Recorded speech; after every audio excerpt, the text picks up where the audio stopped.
నాన్న నెక్స్ట్ ఇయర్కి నీ ప్లానింగ్స్ ఏంటి నాన్న? జీవితం నీదయ్యా, నాదన్నదే ముందయ్యా, నాకున్నదంత నీవే కదా యేసయ్యా.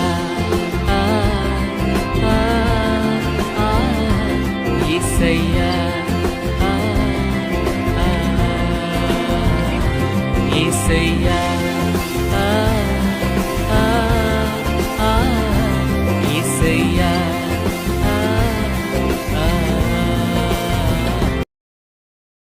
ఇలాంటి మరిన్ని వీడియోస్ కోసం లైక్ చేయండి, సబ్స్క్రైబ్ చేయండి, కింద ఉన్న ఛానల్లోకి వచ్చి బెల్ ఐకాన్ని ఆన్ చేసుకోండి. ప్రతి అప్డేట్ని మిస్ కాకుండా తప్పకుండా చూడండి. మీ సపోర్ట్ మాకు ఎల్లప్పుడూ కావాలి.